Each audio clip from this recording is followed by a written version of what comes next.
Palapakan nga po natin ang Diyos. Good morning mga kapatid. Sabi nga sa katabi, good morning. Pakisiko, baka napapasarap. Alright, so this is indeed a very good Sunday morning. Amen po ba? Alam niyo po, nang papunta kami rito sa lugar namin, hanggang dyan sa bandang Pulilan, maulan. Dito, tirik na tirik ang araw. Yan. Kaya palapakan natin ang Diyos sapagkat ito ang araw. Wala nang dahilan para hindi ka magsimba sa Panginoon. Amen po ba? Amen. Hallelujah. Alright, so tayo po ay magpatuloy at handa na po ba kayo makinig ng salita ng Diyos? Amen. So before we start, as always, let me give you some few reminders to please silence your phone. Yan, paki-silent mo ng ating phone. And in advance, thank you for not using your phone during the worship service. Kasi respeto ito sa Diyos. Amen mga kapatid? Pero, ito yung kasunod. You can use your phone as a camera phone to take picture. Okay po ba yun mga kapatid? At kung nag-picture na kayo, syempre mamaya, pwede nyong i-post sa inyong mga social media account na Hello Sunday, diba? Yung mga nag-church. Alright ba mga kapatid? Amen. Para naman pag nakita nila ang inyong mga walls, may makita sila na blessing or pagpapala. Can I amen? Amen. And also, don't forget to get your pen in your notebook. Meron po ba? Tingnan nga katabed. Yan, palapakan nga natin. Mga nagtataas pa ng ball pen. Sila po yung mga very good student of the Word of God. Amen? Amen. So, alright. So, also, don't forget to invest and invite. Yan po. May dala po ba tayo? Yan. Salamat po sa mga nagdala ng kaluluwa. Palapakan po natin sila. And salamat po sa mga visitors namin. Welcome po sa gawain ng Panginoon. You have a family in the house of God. Amen? Amen. And also, don't forget to watch our online worship service every Wednesday, 6 p.m. Online po yan sa FB and YouTube. And also, every Sunday, ngayon po, 8 in the morning po ang simula ng ating online broadcast. Amen? So, pakishare nyo po yan sa inyong mga mahal sa buhay na nasa bahay o kaya po ay mga nasa banig ng karamdaman para sila din ay makatanggap ng pagpapala kagaya natin. Amen? Amen. Handa na po ba tayong mag-aral ng salita ng Diyos? Alright, sige, upo ng maayos at sabay-sabay po tayong magdeklara. In 3, 2, 1, go! In Jesus, I am super blessed. I am Macarius. Say it every day. Amen? At bago pala ako magsimula, Happy Father's Day. Sa mga kapwa ko tatay. No? Awkward kasi babatiin namin ang aming sarili. Okay. So, at ano pala, nung last Wednesday naman po ay araw ng mga malalaya. Pumalakpak nga po ang lahat ng mga pinalaya na. Yan. Hindi lamang po syempre sa kung anumang bagay, kundi pinalaya na tayo ng Diyos para maging malaya at maging anak niya. Amen po ba? Amen. Alright, so let's begin. We are still under the series, look at the board, Building a Relationship That Lasts. Gusto ba natin na magtagal tayo rito? Amen. So, ito po ay lesson na dapat nating pag-aralan. And our topic for today is entitled, Forgiveness That Sets You Free. Actually, ang title is Forgiveness Frees or Nagpapalaya. It is the source of unforgiveness, dealing with broken-heartedness. Yan. So, pag-uusapan natin ngayon yung mga bagay kung bakit ba hindi tayo makapagpatawad. Amen? At dahil doon, para kang nakakulong, para kang napipigilan, para kang laging natatakot dahil ikaw nga ay merong unforgiveness. Look at this. Ephesians chapter 4, verse 31. Please read along with me sa nakakakita. Get rid of all bitterness, passion, and anger. No more shouting or insult. No more hateful feelings of any sort. Look at the contrast. Instead, be kind and tender-hearted to one another and forgive one another as God, look at that, as God has forgiven you, kanino? Through Christ. Amen po ba? So sa totoong usap naman talaga, mahirap magpatawad, mahirap magpigil ng sarili, mahirap na magtimpi, pero dahil nandyan si Kristo at pinatawad tayo, kaya nagagawa natin. Kaya amen? Tinan niyo po sa magandang balita, Biblia. Alisin na ninyo ang lahat ng ano raw? sama ng loob, ano pa? Puot at galit. Huwag na kayong mambubulyaw, manlalait at nananakit ng damdamin ng kapwa. 32. Sa halip, maging mabait kayo at maawain. Nasa Bible pala, no? Maging mabait tayo. Magpatawad kayo sa isa't isa tulad ng pagpapatawad sa inyo ng Diyos kay Kristo. Amen po ba? Tandaan niyo po ito, ang mga taong malulungkutin ay yung mga taong hindi marunong magpatawad. Can you hear amen? Ang mga marunong naman magpatawad, sila po ay nakaranas ng pagpapatawad ng Diyos, kaya nakakaranas sila ng blessing at laging tuloy ang buhay nila para sa Panginoon. Shout amen. Palapakan natin ng Diyos na buhay. Nagagawa po natin na magpatawad, of course, kasi ipinaranas ng Diyos ang tunay na pagpapatawad niya sa atin. Amen po ba? Nang dumating si Kristo, naranasan natin na dati walang direksyon ang ating buhay, pero dahil mahal na mahal tayo ng Diyos, ibinigay niya ang kanyang buhay para sa atin. Brothers and sisters, tayo nga po ay tunay na pinatawad ng Diyos. Amen po ba? Kasi ang maraming mga tao, kapag hindi po na marunong magpatawad, tayo po ay nakakulong sa rehas ng sa ating puso at hindi tayo kailanman magiging masaya sa buhay. Tama ba mga kapatid? And that is because of unforgiveness. Sabi nga natin, unforgiveness. At saan po ba galing ang unforgiveness? Look at this. Unforgiveness comes from the heart. Sa puso, nagmumula ang ating hindi pagpapatawad. Tama po ba mga kapatid? Kaya minsan kahit na inilibre ka na, kahit na binigyan ka na, kahit ibinigay na yung gusto mo, minsan dahil ang puso mo ay ayaw magpatawad, hindi tuloy ito nangyayari. Tama? Amen. Matthew chapter 18, verse 21. Then Peter came to Jesus and asked, tinan niyo ang tanong, Lord, how many times shall I forgive my brother when he sins against me? Up to 7 times? Sinagot din niya, no? Hanggang 7 beses ba, Lord? Pag nagkasala ang aking kapatid, 22. Jesus answered, I tell you, ano sabi niya? Not 7 times, but 77 times. Amen po ba? Sa mababaw na salin sa NIV, lalabas po dyan ay 77 times lang. Pero sa King James Version, if you look at that, until 70 times 7. So ilan po yon? 70 times 7 is 490. So ilang araw ba tayo meron sa isang taon? 365 lang. So kung ikaw ay laging magpapatawad, araw-araw, do the math, no? So sobra pa ng 125 na pagpapatawad sa buong taon. Kaya dapat hindi ka nauubusan. Yun ang sabi ni Kristo. Can you hear amen? Amen po ba? And yet, nagmumultiply yun Humingi siya ng tawad, may 490 na siya. Nung next week, humingi na naman siya ng tawad, may 490 na naman siya. Nakukuha niyo po yung mga kapatid. It means unlimited forgiveness ang gusto ng Diyos sa atin. Amen po ba? Kaya nga nang sinabi ko na nakaraan, magpatawad ka kasi darating ang araw, hihingi ka rin ng tawad sa Kanya. Kanya, amen? Amen po ba? Amen. Next, meron pong isang kwento which is entitled The Parable of the Unmerciful Servant. Nabasa niyo na po ba ito? No? So to cut the story short, meron pong isang unmerciful servant.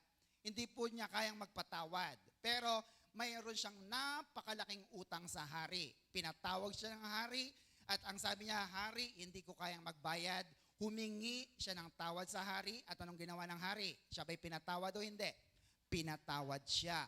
And eventually, dahil pinatawad siya ng hari, dahil durug na durug ang kanyang puso, paglabas niya ng kaharian, nakakita siya ng may utang sa kanya, ng maliit lang naman. Alam niyo po ang ginawa niya doon sa may utang sa kanya? Kinuha niya at ipinakulong. Now, nabalitaan ng hari ang ginawa sa mama na ito. Kaya ano pong nangyari? Look at Matthew 18 verse 33. Tingnan niyo po. Shouldn't you have mercy on your fellow servant just I had on you? No? Dapat nagbigay ka ng awa sa iyong kapwa kasi kinaawaan kita. Amen? 34.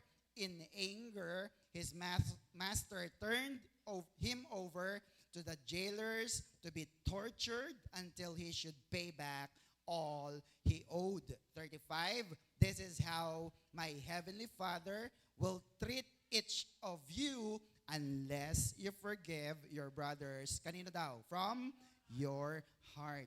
Can I hear you, amen? So, ikaw ba'y nakaranas talaga ng pagpapatawad ng Diyos? Ikaw ba'y dapat patawarin ng Diyos sa lahat ng iyong mga kasalanan? Dapat ba? Madali bang humingi ng tawad? Well, brothers and sisters, to tell you frankly, mahirap po talaga ang humingi ng tawad lalo pag malaki ang iyong kasalanan. Can I hear amen? Pero gaano man kalaki ang ating kasalanan, mas malaki ang pagmamahal at pagpapatawad ng Diyos. Kaya nagagawa natin na magpatawad sa kapwa. Can I hear amen? Amen. So forgive your brother from your heart, mula sa puso. Next, unforgiveness comes from the heart that results to, ano daw? Broken-heartedness. Sabi nga natin, broken-heartedness. Naranasan nyo na po ba yon? Amen? Siguro ng mga high school, college, and even up to now. Diba? Marami lang ang form. Dati broken-hearted ka as a student, broken-hearted ka as employee, broken-hearted ka as family man or woman. So, yun po yung mga bagay na humuhubog sa atin. Pero, ang hindi natin nakikita, kaya pala laging nadudurog ang iyong puso is because you have unforgiveness. Can I hear amen? Amen po ba? Dapat kabisado natin ang anthropology. Ang ibig sabihin po ng anthropology, it is the doctrine of man.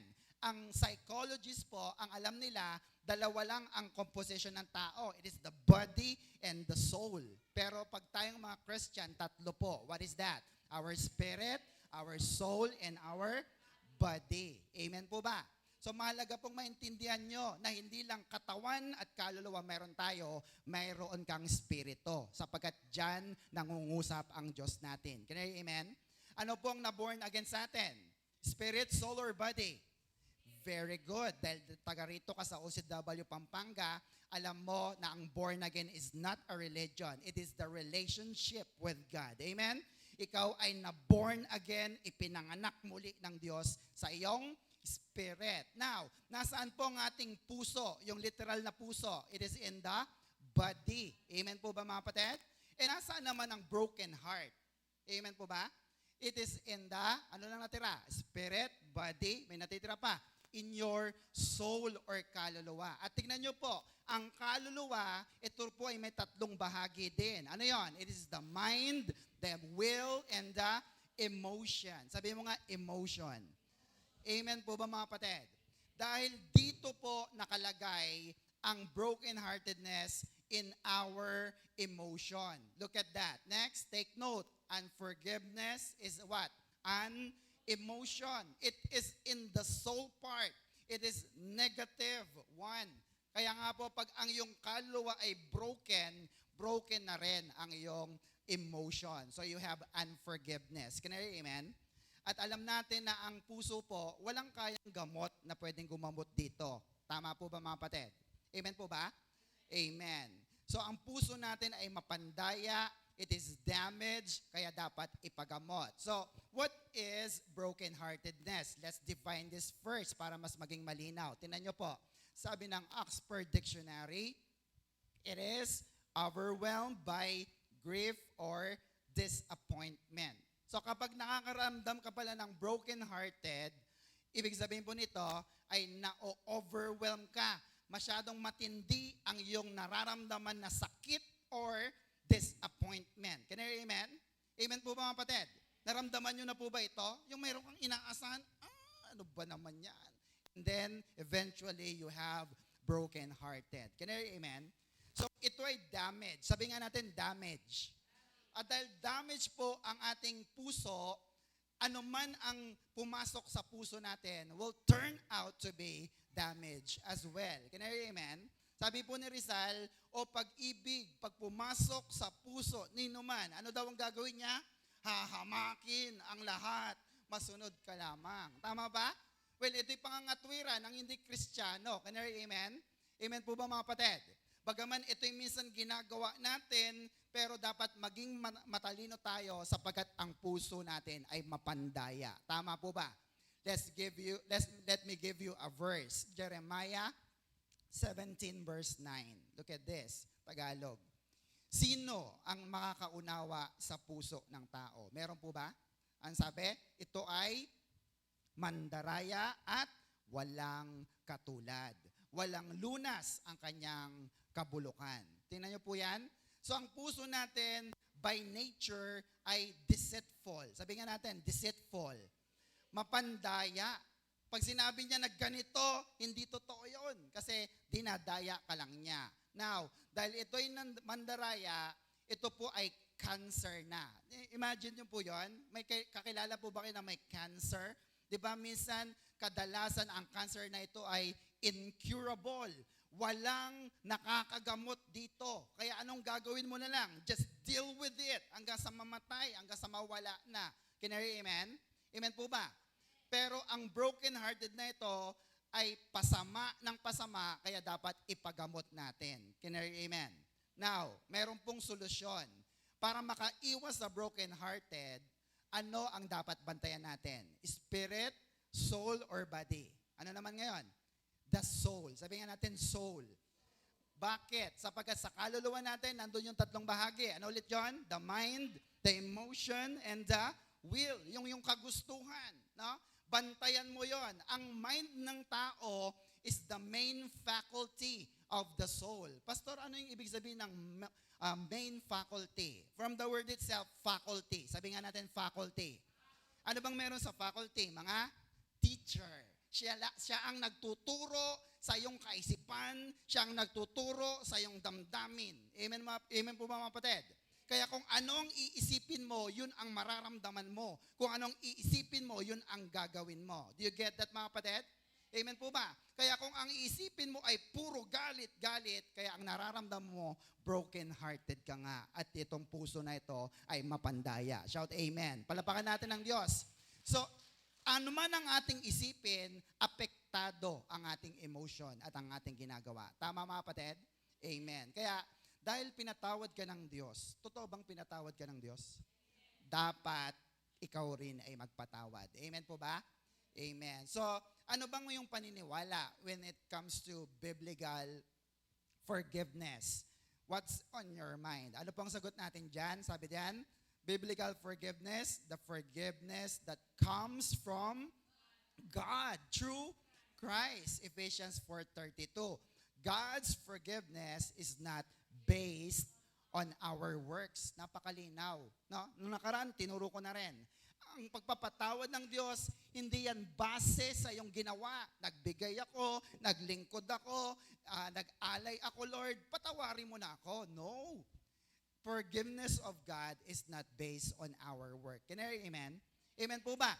At nung si Kristo ay namatay para sa atin, hindi ka lang niya basta iniligtas. Kasama na po dyan ang pagpapatawad. Kaya lang, marami pong mga tao ang hindi mo makitaan na tunay ngang anak sila ng Diyos. Sila ay pinatawad na ng Diyos. Bakit? Sabihin niyo po sa akin, bakit?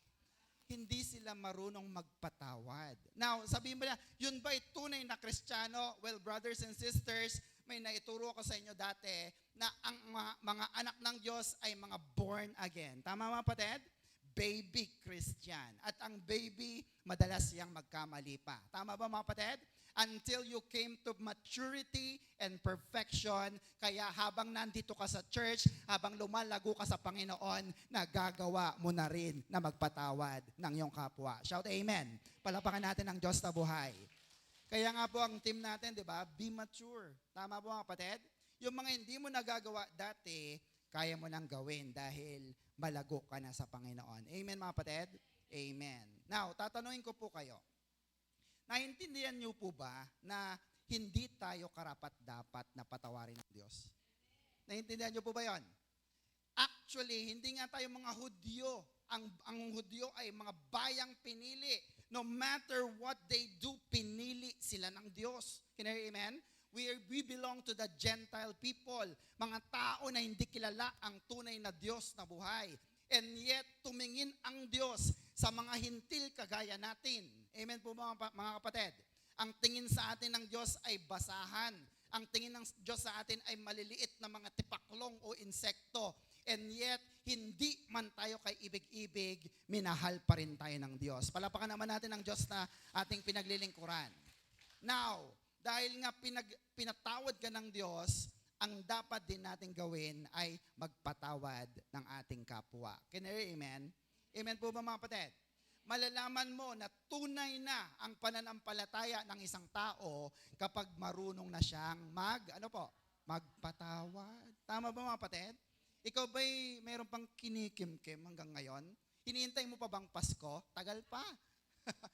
Dahil marami mga tao hinihintay ang Pasko sapagat sa Pasko masaya ang lahat. Tama ba kapatid? At maraming mga pagpapala. Well, brothers and sisters, kahit hindi pa Pasko, kaya mong magpatawad kasi pinatawad ka na ni Kristo. Shout amen. Palapakan natin ang Diyos.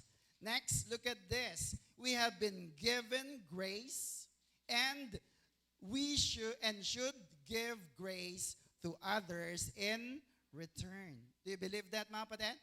Biyaya lang ang binigay sa iyo ng Diyos. Hindi ka karapat dapat patawarin. Tama ba? Kaya naman dahil biyaya, grasya ang tinanggap mo, anong bibigay mo sa iyong kapwa? Grasya din. Biyaya din in return. Can I hear amen? Kaya nga yung kwento kanina, doon sa the parable of unmerciful servant, ginulat tayo ng servant na ito. Sapagkat ang laki ng utang niya. Say for example, may utang kang 5 million pesos. Amen po ba? At sabi ng nangutang sa'yo, okay na, sige na, huwag mo nang bayaran. No? Pero nung lumabas ka sa bahay, may nakita ka may utang ng 1,000 sa'yo, pinagbubugbog mo. Aba, nakakagulat. Can you hear amen? Sapagkat hindi mo nakita yung magandang ginawa ng Diyos sa iyo. Tama ba mga kapatid? Kaya ang Diyos mayaman sa pagpapatawad. Sabi ng iba, hindi ako kayang patawarin ng Diyos. Well, I tell you, brothers and sisters, gaano man kalaki ang iyong kasalanan, mas malaki ang pag-ibig ng Diyos sa tao. Shout amen.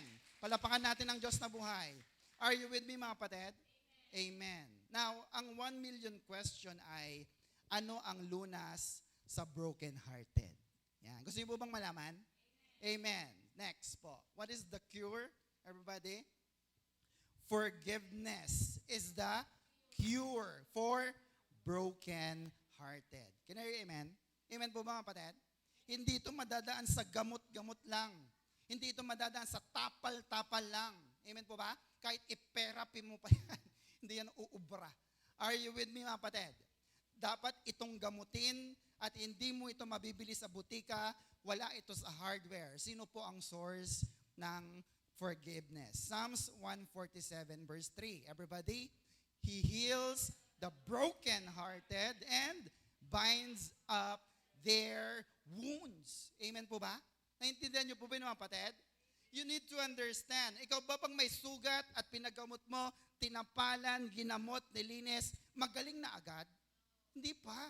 Can I hear amen? Same with your broken heart. Kaya nga po mayat-maya nagpapacheck ka sa Lord. Lord, ano ba? Ano po bang dapat ko pang gawin? Ano ang itatapal ko? Ano ang ilalagay mo para pagdating ng araw, kayang-kaya mo nang magpatawad? Can I hear amen? Amen po ba? And yet, look at that. God heals the broken-hearted and He also binds up their wounds. Kaya niyang pagalingin ang iyong sugat sa katawan at kayang-kaya niya ring pagalingin anuman ang iyong nararamdaman. Shout amen. Palapakan natin ang Diyos na buhay.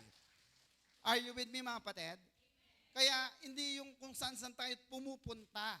He heals the broken-hearted. Only Jesus can. Amen? Luke 4 verse 18. The Spirit of the Lord is upon me because He had anointed me to preach the gospel to the poor. He had sent me, ano ba daw ang gagawin niya?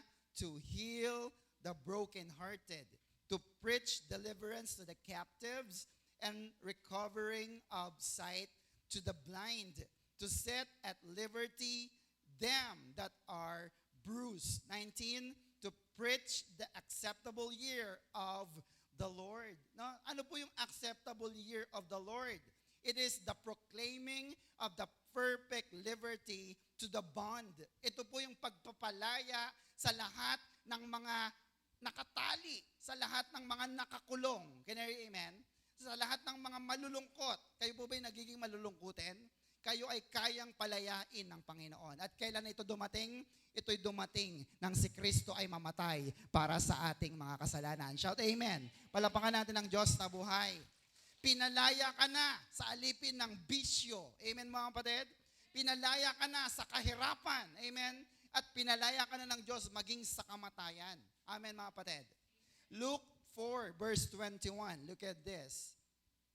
And he began to say to them, unto them, this day is this scripture fulfilled in your ears. Si Kristo ang nagsasalita at ang sabi niya, this day, itong araw na ito, yung araw na yon na kanyang binanggit, is this scripture fulfilled in your ears today. Brothers and sisters, naririnig niyo po bang salita ng Diyos?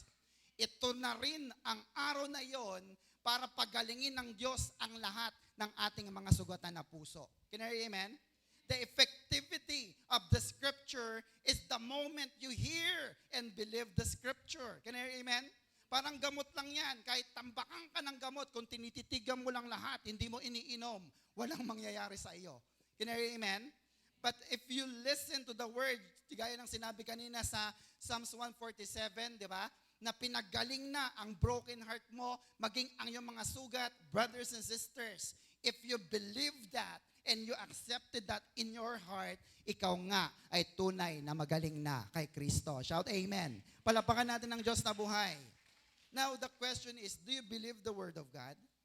Kasi yung iba parang nabasa lang, Psalms 147:3. Okay. Hello?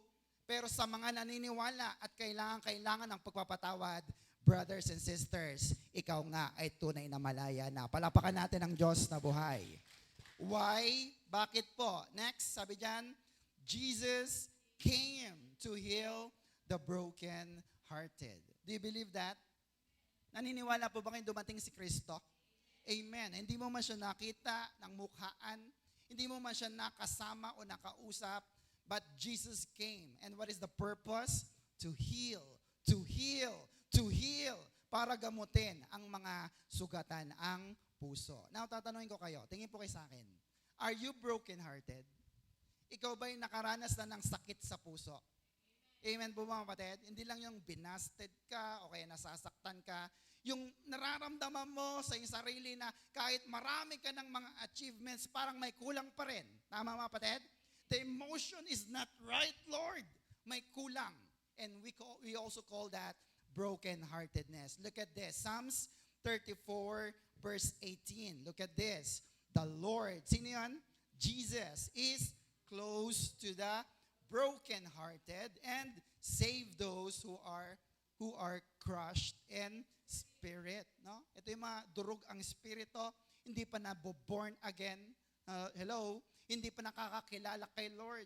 Kaya nga po, brothers and sisters, kahit anumang bagay ang itapal ng tao sa kanyang sarili, hindi ito kayang sumapat sa iyong pangangailangan. Kasi hindi bagay ang kailangan natin. Ang kailangan natin ay ang pagpapagaling ng ating Diyos na buhay. Shout amen. Palapakan natin ang Diyos na buhay. He is close to the broken-hearted. Amen po ba? Napakagaling na Diyos niyan. Kung kailan ikaw ay nasasaktan, lalo kanyang niyayakap. Do you believe that, mga kapatid? Amen po ba? Only if you are not crushed in the spirit, you are born again. Kasi alam mo, Lord, kahit may problema ako, aawit ako. Lord, kahit may problema ako, sasamba ako. Lord, kahit nagipit kami, magbibigay ako. Kasi alam ko na ikaw ang Diyos na hindi nagpapabaya. Can you hear amen? Pero kung hindi mo kilalang Diyos, huwag mong gawin yun. Tama po mga kapatid? Kasi hindi natin masusumpungan ang kalapitan ng Diyos na buhay. Can you hear amen?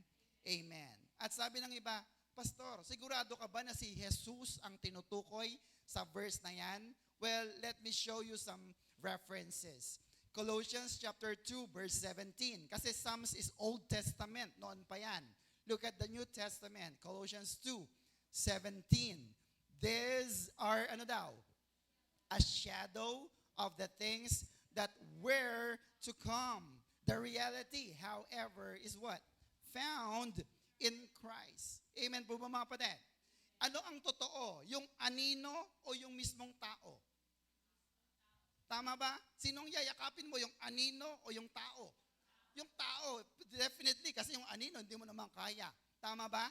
Ang sabi ng verse sa Colossians 2:17, this is just the shadow. Ito ay anino, pero ang katotohanan ay nangyari na at ang katotohanan ay walang iba kundi si Kristo. Can I hear amen? Amen po ba? Kaya sabi ng iba, wala si Kristo kahit ng Old Testament. Well, let me show you some proof na si Kristo nga po ang tinutukoy sa Book of Psalms. In the Book of Psalms 22, it is about the suffering and glory of Christ. Psalms 22, verse 1, letter A. Tingnan nyo po, anong sabi? My God, why have you forsaken me? Sino nagsabi niyan sa New Testament? Sino po? Yung isa sa seven last words, sino? Si Jesus. Amen po ba? If you will read that, dun sa, nasa baba, Matthew 27:46 and Matthew 15:34. Si Jesus ang nagsabi, my God, why have you forsaken me? Amen po ba mga kapatid? So we are convinced na si Kristo nga ay nasa Old Testament din. Amen? Look at some more verses. Psalms 22 pa rin, verse 16. Dogs have surrounded me. A band of evil men have encircled me. Look at the next line. They have pierced my hands and my feet. No? Sino po yung ipinako sa kamay at sa kanyang paa? Si Jesus din yun. Definitely. Can I hear amen? Bagaman maraming naipako, pero siya po ang tinutukoy sa verse na ito. Verse 18, look at this. They divide my garment along them and cast lots for my clothing. Pinagsugalan ang kanyang damit. Natupad ba ito kay Kristo? Yes.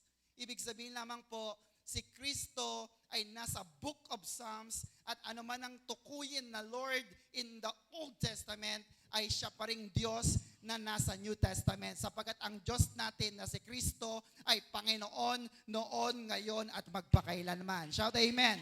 Palapakan natin ang Diyos. Are you with me mga kapatid? Well, yung iba hindi maniniwala. Si Kristo, tao lang yan. Si Kristo, maliit na Diyos yan. Yan ang kanilang sasabihin. Pero si Kristo, para sa atin, ay Diyos at Panginoon. Shout amen. Amen. Luke 24:44. Look at this.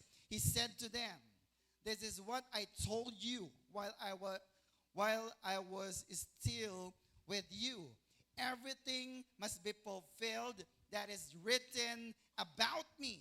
Kanino? Kay Jesus, in the law of Moses, the prophets, and look at that, and the Psalms. Kita nyo? Nabasa na ni Kristo. Nakita na niya na siya mismo ay nakasulat sa Book of Psalms. Kaya ang gagawin na lang niya, lalakaran niya ang nakasulat doon para mapatotohanan ang lahat ng hula. Can you hear amen? Amen po ba? Same thing with us. Pag may nakuha kang verse, sabi mo, Lord, I am super blessed. Dilakaran mo na lang yon sapagkat yan ay para sa mga anak ng Diyos. Can I amen? Nakita mo na, Lord, I am healed. My brokenhearted is healed. Dilakaran mo na lang yon sapagkat yan ay mangyayari sa lahat ng mga anak ng Diyos. Shout amen. Palapakan natin ang Diyos na buhay. Kaya sabihin sa katabi, magsulat ka ng verse. Can I hear amen? Amen po ba mga kapatid? Amen. The Lord Jesus is close to the brokenhearted. Are you broken? Ikaw ba nakakaranas minsan ng brokenness? Ano po ang sagot natin dyan? Come to Jesus. Sabihin sa katabi, come to Jesus. Matthew 11, verse 28. Then Jesus said, look at the invitation. Now, come to me, all you who are weary and carry heavy burdens. And what will Jesus do? I will give you rest. Look at that. Anong ibibigay niya? Anong ibibigay ni Jesus? Rest or kapahingahan. Rest. Sabi nga natin, rest. Hindi rest in peace. Amen po mga kapatid.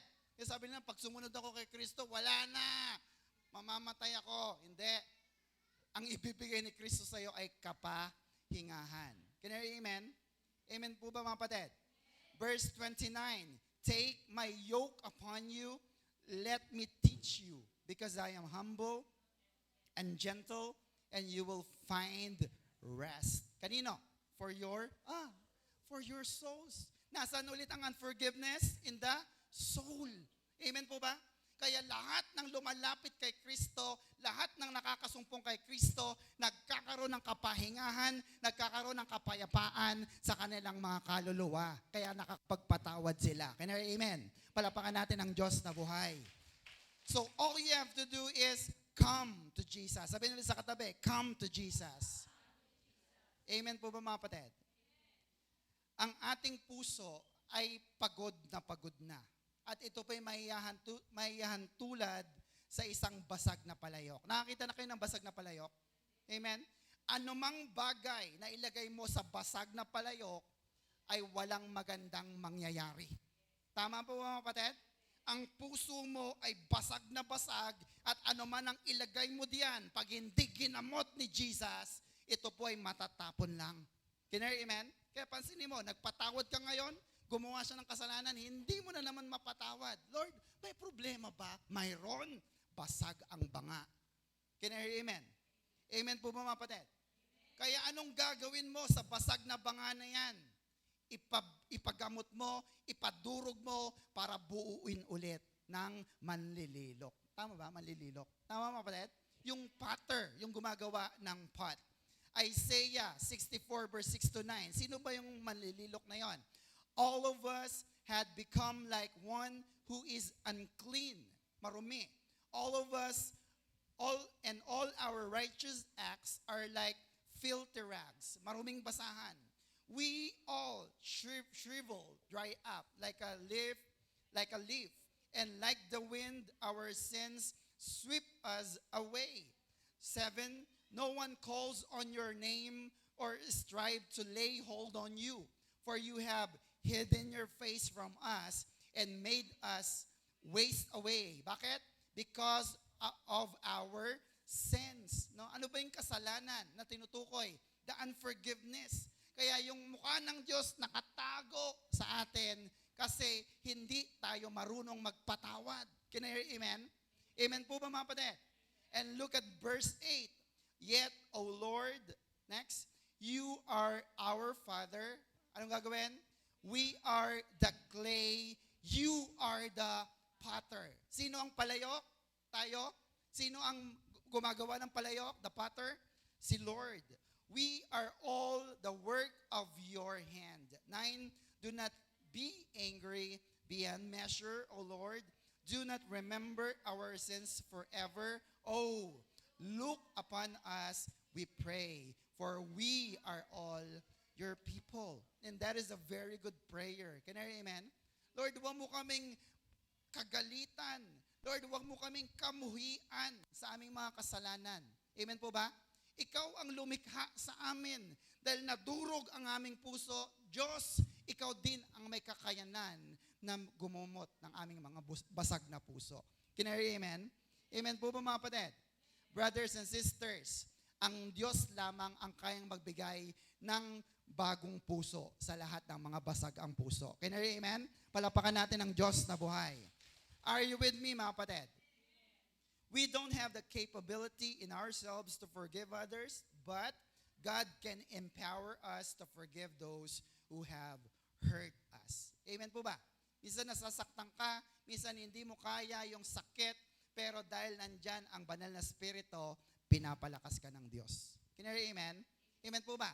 And what will happen? Kapag ka may problema at kinakaya mo, nagiging ano? Malakas.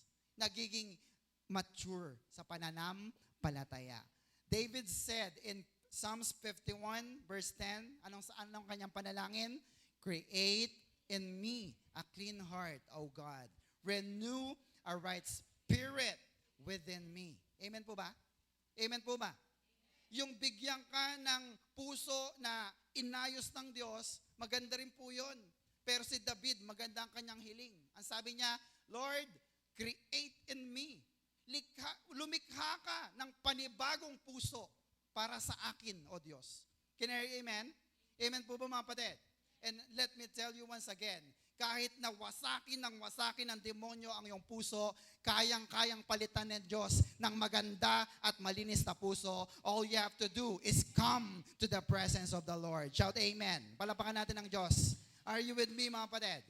Amen. Now, para manalo ka sa demonyo, dapat lagi ka nagpapagamot sa Panginoon. Can I hear amen? Amen po ba? Sino bang lagi nangaasar sa atin? Si Satanas. Ayaw niya nga ipapreach ang lesson na ito. Bakit? Look at this. Look at that. The devil will always accuse us. Ano ang kanyang akusasyon sa atin? Hindi ka pinatawad ng Diyos. Malaki ang kasalanan mo, impyerno tayo. Tama ba mga kapatid? Sasabihin sa iyo ng demonyo, galit sa iyo ang Diyos, huwag ka nang mag-charge. No? Huwag ka nang lumapit sa Diyos, hindi niya makakalimutan ang mga malalaki mong kasalanan. No? Tingnan niyo po yung picture. Sabi niya, Pastor, di ba sabi mo, si Satanas, ba't anghel yung nandiyan sa picture? Well, brothers and sisters, si Satanas ba naman ay haharap sa iyo na pangit, di natakot ka? Tama mo kapatid? Siya ay haharap sa iyo, magbibigay sa iyo ng mga magagandang bagay para maakit ka sa kanya. At pag nakagawa ka na ng mali, ng kasalanan, ang sasabihin niya, ala ka, nabasag mo yan. Tama ba mga kapatid? He will accuse you always. Tama po ba mga kapatid? So we need to understand that we are given permanent forgiveness. Can I hear amen? Amen po ba? Sabihin natin, permanent forgiveness. Yun ang natanggap natin. Bakit? Sabihin niyo po sa akin, bakit? Para hindi ka na akusahan ni Satanas. Tama po ba mga kapatid? Amen po ba? Now, kapag nagpe-pray ka, nagdududa ka, Lord, talaga bang pinatawad mo na ako? Lord, pwede na ba talaga akong tumawag sa iyo? Well, brothers and sisters, maniwala ka na tunay ngang pinatawad ka na ng Diyos or else, lagi kang susulsulan ng demonyo. Tama po ba mga kapatid? You need to understand that. Amen po ba? Amen. Ang tawag natin doon ay atonement under the new covenant. Sabi nga natin, atonement. Yan. Sa bagong kasunduan, yung lumang kasunduan, medyo depektibo, hindi maganda. No? Ay kanina, kailan ba yun? Ano ba yung pinag-uusapan natin kanina, Mary? Na yung ayon, sa aming pong lugar, sa aming pong lilipatan, may phase 1, may phase 2, nasa phase 3 po kami. Now, yung doon po sa amin sa lugar na yun, napakahigpit. Ang sabi po ni teacher, nabuo ang mahigpit na batas sa phase 3 kasi pasaway ang phase 1 at phase 2. Tama mga kapatid? Amen po mga kapatid? Kaya nagkaroon ng bagong kasunduan. Kasi yung lumang kasunduan parang hindi pa perfect. But in the new covenant, mas perfect na ang kasunduan na ito. Can I hear amen? Amen. Look at this. Hebrews 8 verse 12 to 13.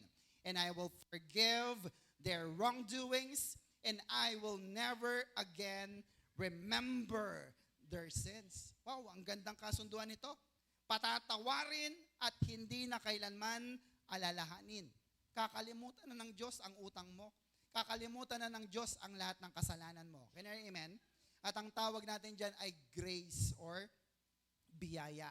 It is undeserved kindness. Hindi ka karapat dapat na patawarin, hindi ka karapat dapat na gawing milyonaryo, pero ginagawa ka pa rin, pinagpapala ka pa rin ng Diyos. Can I hear amen? Kasi undeserved kindness, unmerited favor. 13, look at this. When God speaks of a new covenant, it means He has made the first one, obsolete. Sabi nga natin, obsolete. Yan, naririnig nyo yung word na yan, lalo sa mga electronics. Pag obsolete na yan, wala na. Hindi mo na makikita ang pyesa na yan. It is now out of date and, ready to be put aside. Kaya yung lumang kasunduan noon, wala na, lipas na.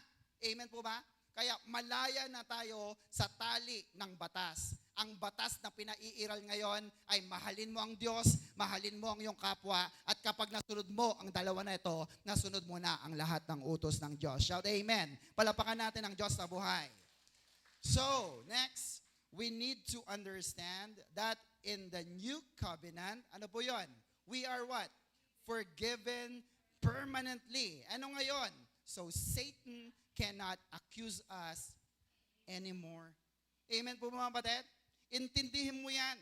Ikaw ay pinatawad na ng Diyos permanently. Malaya ka na sa tali ng kasalanan. Tama po ba mga kapatid? Sabi ng iba, pastor, nagkakasala pa rin ako. Yes, in your body and in your soul. Pero in your spirit, the born again spirit, hindi na yan nagkakasala. Kaya langit ka pag ikaw ay namatay. Can I amen? Amen po mga kapatid. Kaya wala nang tali ang kasalanan sa iyo kasi hindi ka niya kayang pigilan na pumunta sa langit kapag ikaw ay kinuha na ng Diyos. Can I amen? Amen po mga kapatid. So all you have to do is become born again in your spirit. Why? What's the answer? Because of the atonement of Jesus Christ. Sabihin nga natin ulit, atonement. Yan. Sa Tagalog po ng atonement, bayad sala. No? Sabihin nga natin, bayad sala. Nakabasag ka, bayaran mo yan. Nakabangga ka, bayaran mo yan. Nanuntok ka, bayaran mo yan. Can you hear amen? Bayad na. Sabihin sa katabi, bayad na. Binayaran na ng dugo ni Kristo. Now, intindihin niyo po ito. Pag bayad na, babayaran niyo pa ba? Dita niyo yun? Pinatawad ka na eh. Tama po mga kapatid. At dahil malaya ka na, pinatawad ka na ng Diyos, dapat malaya ka na tumatawag sa ating Diyos na buhay. Malaya ka, naglilingkod sa ating Diyos na buhay. Shout amen. Palapakan natin ang Diyos.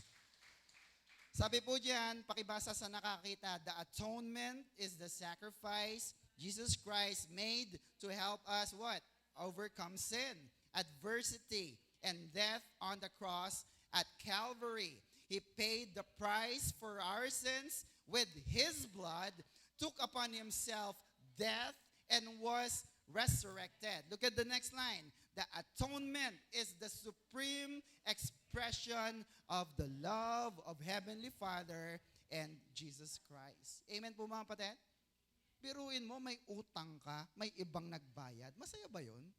Amen. Thank you, Lord. Kaya ang gagawin mo na lang ay maglingkod ng maglingkod sa Kanya. Tama po ba mga kapatid? Kaya yung Psalms 23 verse 6, di ba? Surely goodness and mercy shall follow me. No? Kahit saan ka pumunta, hinahabol ka ng pagpapala ng Diyos. Can I hear amen? Amen po ba? Dahil ang Panginoon ang iyong pastol. Amen po mga kapatid? Amen. Now, we need to understand that the atonement o yung pag-aalay ng tupa o pag-aalay ng hayop ay permanenteng batas ng Diyos. Kaya dapat itong tuparin magpasa panahon ni Moses. Leviticus 16 to 34. This is a permanent law, continuous po yan. For the Israelites, once each year, Moses followed all this instruction that the Lord has given him. No? To make atonement for the Israelites once each year. No? So yung mga Hudyo na pinili, no, isang beses kada taon, sila po'y mag-aalay ng tupa, mag-aalay ng baka, mag-aalay ng kalapati, mag-aalay ng mga bigas. Tatanungin ko po kayo, sino ngayon ay may dalang tupa o baka, kahit 1 kilo man lang? Meron po ba? Wala. Napakamahal, Lord. Buti na lamang, hindi mo na kailangan mag-alay ng hayop para patawarin ka. Si Kristo na ang gumawa niyan para sa iyo. Lumapit ka lang kay Kristo, pinatawad na ang lahat ng ating kasalanan. Kaya, amen? Pero tingnan nyo yung lumang kasunduan. Ang ibig sabihin po ng atonement in Hebrew is kafar. Sabi nga natin kafar. Ito yung luma, Old Testament. Anong ginagawa ng kafar? To cover. No? To placate or cancel. Literally, to calm down, pacify, cleanse, forgive, be merciful, pardon, to pitch, purge away, to reconcile. Now, ang ibig sabihin nito, may expiration. Sabi sa katabi, may expiration. No? Next year, wala na namang visa. Kaya taon, lagi silang nag-aalay sa Diyos. Amen po ba? In the Old Testament, ang nag-aalay ng mga handog ng mga anak ng Diyos is the high priest. Pero ang mga high priest ay tao rin na kagaya natin, namamatay. Tama mga kapatid? Nagkakasala din sila. At kailangan linisin nilang kanilang mga sarili bago sila humarap sa Diyos. Now, here is the good news. In the new covenant, sa bagong kasunduan, hindi tao ang ating high priest. Siya ay Diyos ng mga Diyos, Panginoon ng Panginoon, Hari ng mga hari. Walang iba kundi si Jesus. Amen po ba? Ano naman ngayon? si Jesus ay buhay magpakailanman. Amen po ba? At sisiguraduhin niya, Ama, si Gani nagkasala, pinatawad ko na yan. Ama, yung mga taga-OCW Pampanga, pinatawad ko na yan. Araw-araw sa harap ng Diyos. Can you hear amen? Amen po ba? Look at this, Hebrews 9:7. But only the high priest goes into the most holy place, ilang beses? And only once a year, and always with blood, which he offers to God to cover his own sin and the sins of the people have committed in ignorance. Tingnan niyo po yan. Pero si Jesus, siya na po mismo ang gumawa ng lahat ng bagay na ito. Let us compare the old and new covenant. Bilisan lang natin. Tingnan niyo po itong diagram na ito. Sa old covenant priesthood and the new covenant priesthood, number 1, ang mga pari nila, high priest, is the Levites. Sabi nga natin, Levites. Yan, sila yung mga tao sa templo. Pero in the new covenant, sino na ang ating high priest? Si Jesus. Number 2, from the line of Aaron, no? Ang old covenant priesthood. Pero sa pangalawa, in the new covenant, from the line of Melchizedek. Ang ibig sabihin nito, Melchizedek is also the personification of the Lord in the Old Testament. Ibig sabihin, si Lord din po yun. Number 3, ang Old Covenant o Lumang Kasunduan, saan base? Dugo ng hayop. Pero sa Bagong Kasunduan, dugo ni Kristo. Sa pang-apat, sa Old, it covers sin. Pag may sugat, tinatakpan lang. Pero sa Bagong Kasunduan, mas maganda. Anong ginagawa? Takes away. Inaalis mismo ang sugat. Sa 5, temporary po ang pagpapatawad. Good for 1 year. Sa New Covenant, ano po yon? Permanent. Sabi sa katabi, permanent. All for the years. Amen po ba? Number 6, based on law. Sinabi ng batas ni Moses, kailangan sundin mo ito. Pero sa New Covenant, based on the grace. Amen po mga kapatid? Pumalya ka ngayon. O, sabi ng Diyos, mayaman ang biyaya ko. Sige, tuloy mo pa. Sa susunod, magbigay ka na. Can I hear amen? Biyaya. 7, God deals to man. Ang kausap niya, tao. Pero sa New Covenant, sino ang kausap niya? God deals with Jesus. Amen po ba? Kaya hindi ikaw ang banal. Si Jesus na nasa iyo, kaya ka nagiging banal. Can I hear amen? And finally, 8, once a year. Pero sa New Covenant, once for all. Noon na dumating si Jesus at maging sa panahon ngayon, sakop niya ang lahat ng pagpapatawad. Can I hear amen? Amen po ba? Look at this. Hebrews 9. Malapit na po ang matapos. Hebrews 9:11 to 12. I hope na picturean niyo po yung kanina, no? When Christ came as high priest, no? Tingnan niyo po yan. Si Jesus ng ating punong pari or high priest, hindi namamatay, no? Ano ngayon? It is a very good covenant talaga. When Christ came as high priest of the good things that are already here, he went through the greater and more perfect tabernacle that is not man-made. No? Hindi po yung gawa ng tao na tabernakulo. That is to say, not a part of this creation. No? Nasa langit po kasi. 12, he did not enter by means of the blood of goats and calves, but he entered the most holy place once for all time. Anong gamit? By his own blood. Look at that, having obtained, ano yon? Eternal redemption. Ano po yung redemption? Salvation and forgiveness. Sabi nga natin, eternal. Sa Tagalog, pangmatagalan, panghabang buhay. Tama mga kapatid? And ang Greek word ng eternal ay Ioneus. Sabi nga natin, Ioneus. Yan. From the word ion, it means perpetual. Di ba yung sa chess, perpetual mate, paulit-ulit lang. No? Perpetual, eternal, forever, everlasting, world begun. Specifically, Jewish, a messianic period, present or future. Anong ibig sabihin po nito? Yung pagpapatawad na natanggap natin sa ating Diyos na buhay ay forever, everlasting, hindi nawawala. Can I hear amen?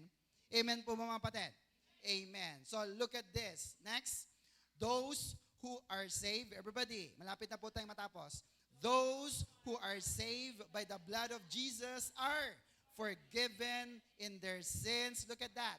Past, present, and future. Do you believe that, mga kapatid? Pinatawad na ang mga kasalanan mo nung bata ka pa. Pinatawad na ang lahat ng mga kasalanan mo sa kasalukuyan at sa lahat pa ng mga magagawa mong kasalanan kasi siguradong nasa langit ka. Can I hear amen? Do you believe that? Pumalakpak nga po ang lahat ng naniniwala. Kaya mo ba itong paniwalaan? Brothers and sisters, next. Sabi diyan, our salvation is secured forever. Can I hear amen? Sabi ng iba, may naiwan na tanong, Pastor, pati yung hindi ko pa nagagawa, napatawad na ng Diyos? Yes, brothers and sisters. Dahil kung hindi napatawad ng Diyos ang mga kasalanan mo pa in the future, hindi ka pupunta sa langit. Can I hear amen? Walang kasalanan na pwedeng pumasok sa langit. And yet, sa lahat ng anak ng Diyos, binigyan niya na maging karapatan, na maging anak ng Diyos. Ibig sabihin, papasok ka sa langit no matter what. Can I hear amen? Do you understand that, mga kapatid? Kaya pag niligtas ka ni Kristo, it is forever. Sabi nga natin, forever. Amen po ba? One of my favorite verse, last 3 verses, Hebrews 9:12. Everybody, once for all time, He took blood into the most holy place, but not the blood of goats and calves, hindi dugo ng hayop. He, sino yun? Jesus Christ took His own blood, and with it, ano yon? He secured our salvation forever. Palapakan natin ang Diyos na buhay. Ang gaganda ng salita, secured. No? Salvation forever. Kaya kung hindi mo kayang paniwalaan yan, wala na kaming magagawa. Are you with me, mga kapatid? Now, gusto mo bang makalaya sa tali ng kaaway? Sa tali ng kahirapan? Sa tali ng demonyo sa iyong pamilya? Sa iyong trabaho, sa iyong negosyo, sa iyong buhay, sa iyong pag-aaral. Gusto mo bang makalaya? John 8:36, last 2 verses. So if the Son, Jesus, sets you free, what will happen? You will be absolutely free. But this is conditional. May condition. Ano yung condition? If the Son, if Jesus sets you free. Dapat palayain ka muna ni Jesus. Can I hear amen? Amen po ba? It could be, ikaw ay nakakulong sa emotional hurts. Amen? Ikaw ay nakakulong sa pain in the past. Ikaw ay nakakulong sa financial struggle. Amen? Ikaw ay nakakulong sa sicknesses, sakit karamdaman, o kaya sa poverty or kahirapan, or even death. Brothers and sisters, here's the good news. If the Son sets you free, you are absolutely free sa lahat ng bagay. Can I hear amen? Yeah, palapakan natin ang Diyos na buhay. And Jesus is telling you the truth. Kayo ba'y naniniwala kay Jesus? Ngayon, kung hindi kayo naniniwala sa maliit na pastor na ito na nasa harap ninyo, maniwala ka kay Jesus. Can I hear amen? Look at that. Last verse, John 8:32. Itong sabi ni Jesus sa lahat. Everybody, you will know the truth. Do you know the truth? Amen. Ano yon? The Son sets me free. I am free indeed. Do you know the truth? What's the next? And the truth will set you free. Amen? Palapakan natin ang Diyos na buhay. Yan ang totoo, brothers and sisters. Amen? We need to understand na pinalaya ka na ng Diyos. That God has forgiven you permanently so that Satan cannot accuse you anymore. Satan cannot give any hold in your life. Kaya ang lagi mo lang sasabihin, I am super blessed, I am happier than happy, I am Macarius kasi dumating na ang aking tagapagligtas na si Kristo. Shout amen. Palapakan natin ng Diyos. May natutunan po ba kayo? Sige, tayo po tayong lahat. Ano po ang ating Macarius Challenge? Everybody, believe that Christ has forgiven you permanently. Isa pa nga po, believe that Christ has forgiven you permanently. Do you believe that? Amen. Tayo po yung manalangin. Hallelujah. Panginoon, patuloy po na kami nagpapasalamat sapagkat naunawa namin ang katuruan na ito sa umagang ito. That your salvation sets us free. That your forgiveness has given permanently. Kaya naman, Panginoon, walang makakapagbago ng isip namin na kami nga ay anak mo, Panginoon. Lord, patawarin mo kami na kung minsan kami nadarapa, kami natatalsikan ng putik ng kasalanan ng mundong ito. Kami nalilihis, pero salamat sapagat ikaw ang aming pastol. At ang lahat ng pastol ay may tungkod, kami kinakalawit mo pabalik sa iyong presensya. At kung kinakailangan, minsan ang mga tupa ay yung pinapalo, binabalian, para hindi na sila makalayo at patuloy na lumapit lamang sa iyo, Panginoon. At habang sila nagpapagaling sa iyong tabi, mauunawaan namin ang lahat ng nais mong ipagawa sa amin.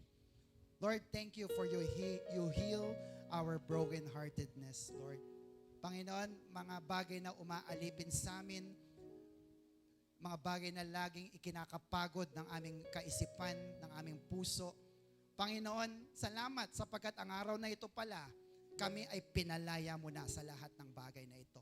Kaya naman, Ama, patuloy naming lalakaran na kami pinatawad mo na permanently. Aming lalakaran na kami ligtas na forever. Kaya naman ang tangi naming gagawin ay magpasalamat, ipaggamit ang aming buhay para sa iyong kapurihan. Lord, narito po ang aking mga kapatid. Kung sino man pong nagdududa sa kanila na sila hindi pa kayang patawarin ng Diyos, Lord, change our heart. Kagaya ng panalangin ni David, create in us, Lord, a clean heart and renew a right spirit within us. Panginoon, salamat po sapagat ikaw ang Diyos na nangungusap sa lahat ng tao, higit sa lahat sa iyong mga anak. Kaya naman, Ama, alam namin na ang araw na ito ay araw ng tagumpay, araw ng kalayaan sa iyong mga anak. Sapagat kami ay pinalaya mo na, kaya naman kami maglilingkod sa iyo ng buong laya. Ito po ang aming samot, panalangin na may pasasalamat in Jesus' name. And everybody say, Amen. Amen. Palapakan po natin ng Diyos. Are you blessed? Super. Ano po ulit ang ating Macarius Challenge? Believe that Christ has forgiven you permanently. To God be all the glory. Palapakan po natin ang Diyos na buhay. Amen. Are you blessed, mga kapatid? Super. Sige po, kung tayo po'y pinagpala ng Diyos, pagpalain din po natin ang kanyang gawain.